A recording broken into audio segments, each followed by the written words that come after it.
Welcome back, guys, to Unlikely Sisters, a tale of 5G digital naris, a platform where we dive into the complexities about every social problem. So, today's podcast is about the clash of ideologies, a language debate, where we will talk about the complexities of language and communication in India. In a country like India, which has got diverse language has been a vital part of our identity and culture. However, in recent times, language barrier has becoming a topic of heated debate arguments, with many questioning its impact on our society. From the streets of Mumbai to the cities of South India, language has become a point of contention, with some arguing that it's a symbol of regional pride while others see it as a barrier to communication and understanding. But is language truly a barrier or a problem, or it's just a conspiracy to sideline the real problems? In this podcast, we will explore the language and communication in India, discussing the topics such as linguistic diversity, language politics, and impact of language on our daily life. So, join us as we navigate the complex world of language and communication in India and discover the ways in which language can both unite and divide us. So, here I am with my partner, Taurus Goi. Hi everybody, welcome back to the podcast. And yes, this is like a topic, the debate is going on for like the past few days and it's just getting too much. And then the same discussion we are having in our English literature class as like a as a topic for us, and so this is like very interesting for me and I'm so excited to hear Libra girl's thoughts on this and also yours, so do write in the comments. So yes, over to you, Libra girl. Okay, so we all know that India is a homeland to many languages, as its linguistic diversity is a treasure of our nation, but now it's a source of tension. The language divide between North and South India, particularly with the regard to Hindi and non-Hindi speaking regions, has led to misunderstandings, stereotypes, and even mocking. This divide can hinder communication, cultural exchange, and national integration. So, do you guys know that how important language is in our own nation? As there are so many languages which is like truly inspiring. Like language has been deeply tied us to the cultural identity and communication plays a vital role, and India needs to find ways to bridge the language gap to improve the understanding and cooperation. As we all know that nowadays there's a chaotic situation that is going on in the regional states like Karnataka, Maharashtra, Bengal, and other regional states of our nation, that there's a debate going on with the Hindi and non-Hindi speakers. Do you guys know the importance of Hindi? We all know some of them misinterpret Hindi to be as the national language of our nation, but honestly, it's not the national language, but it's the official language which is used in the working sectors. Hindi, one of the most widely spoken language in India, has been a cornerstone of communication and cultural expression for thousands of years. As a language, Hindi has played a vital role in bridging the gaps between different regions and backgrounds. As an official language in the working sector, Hindi has enabled effective communication and collaboration among people from diverse linguistic backgrounds in India. It's a widespread that has made an essential tool for literature, cinema, and other forms of artistic expression. Hindi's rich literature heritage is a testament to its enduring legacy for the past so many years. From the works of great poets like Tulsidas and Kabir to the modern writings of authors like Munshi Premchand, Hindi literature has been a reflection of India's culture and social fabric. Even in Indian cinema, Bollywood, Hindi has been a driving force with Bollywood movies entertaining and captivating audience worldwide. So that was from my side. Anything you want to add, Doris Dole, from here? Yeah. So basically, let's go a little back in history and see how all this started. Okay, so the Britishers came around 1800s and they came for trade, all right? But and then the trade became something else and they just started ruling India all of a sudden. And so after that, Macaulay came in say 1835, and his minutes of education says that your Indian literature is nothing compared to the shelves of Arabia and the shelves in the British libraries. And that was really insulting for us Indians because we have such a diverse culture. But Macaulay just said that no, English is very important. And yes, since the 1800s, like after the 1835, everybody, because there was only one way to communicate with the British, that was English, and so people had to learn English. If we really wanted freedom, we had to, and then that is how the patriarchy also came into place. Like it became even more prominent because like only the men knew English, but the women in the family really didn't know because they weren't given that opportunity to learn. And that is the main reason why this has been going on. So now that we have seen history, we have understood what Macaulay's Minutes of Education was. So coming back to the present, that is, so now English has become that one language. And so now if we tell the children to just like switch to their regional languages, learn in their regional languages, there's going to be a lot of clash because in India there are just so many regional languages. What one regional language will you choose if you're living in Maharashtra and you're told to learn Marathi for the 4 years? What about those who are not Maharashtrians? Uh, do do they not have a right to learn their own languages? So how many languages will the school inculcate? And so that is why it would be better if they do their learning in English, but there be correspondence courses or something that could teach, that could like teach them their language. Because if you see in my culture, my language is Sindhi, and I live in such a place where learning the language is not giving that much importance because everybody is like posh area and all that, so you don't need to learn your language because everybody just speaks in Hindi or English. But that is not right because that way I am just very far away from my culture. I don't know, I can't speak the language. I can understand what they're saying, but that also just the basic stuff. I can't write it, I can't speak the language. So yeah, that are some of the things that happens. And how many languages can one inculcate? Because if my school only had Marathi and Hindi, those were like the compulsory languages. But what if they would have added Bengali, and then Sindhi, and then all the other languages?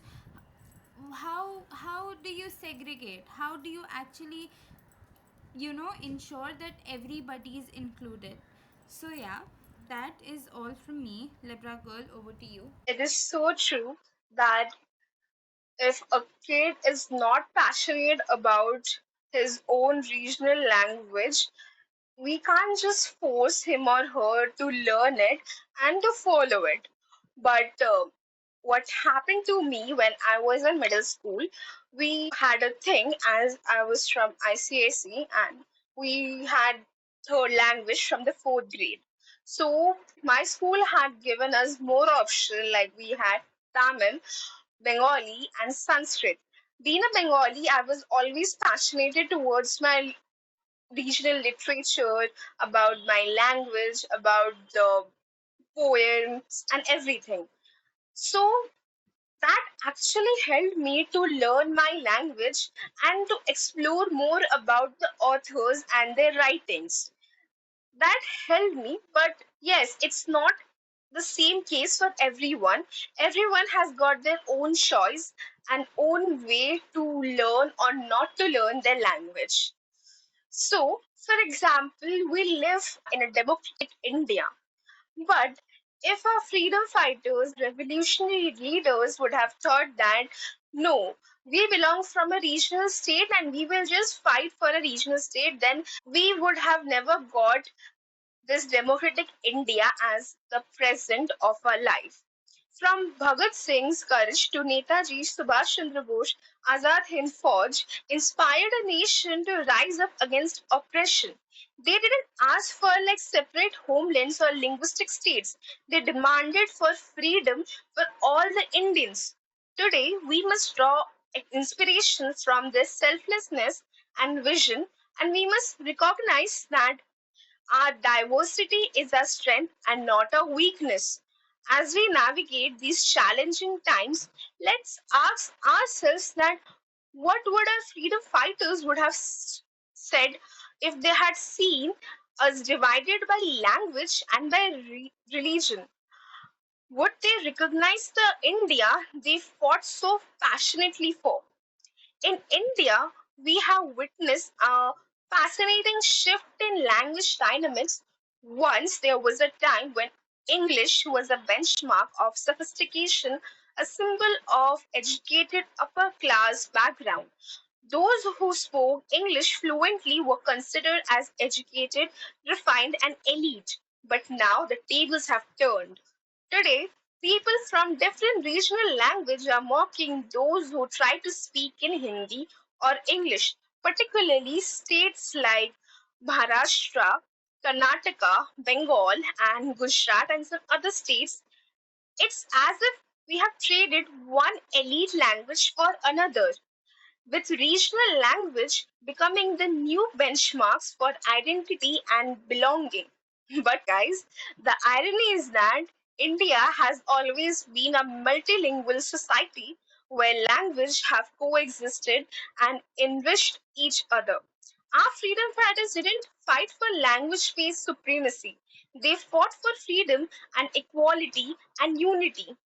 As we move forward, let's recognize the value of multilingualism and promote a culture of inclusivity. So, India, a land of unparalleled diversity, once celebrated for its ability to unite despite differences. But officially, we have 22 languages and over 1,600 languages spoken across its 29 states. India is a linguistic melting pot. However, the diversity is now tested by the language divide syndrome. For example, take Bolivia. For an instant, this country has got 37 official languages. Bolivia has managed to maintain its democracy and live in relative peace. Despite its linguistic diversity, Bolivia has found its way to promote its national unity. So, what can India learn from Bolivia's experience? Promoting linguistic environment, encouraging the use of multiple languages can foster greater understanding and cooperation. Inclusive policies like Bolivia's constitution has recognized the rights of indigenous people, promoting a sense of belonging and equality. And national identity, that Bolivia's strong sense of national identity has helped to transcend linguistic differences. As India navigates its own language challenges, it's essential to remember that diversity is strength, not weakness. By embracing our linguistic diversity and promoting inclusivity, we can build a more harmony and united nation. In India, the language has becoming a pressing concern with regional language often pitted against each other. But is this divide merely a natural consequence of linguistic diversity or it has got its ulterior motives?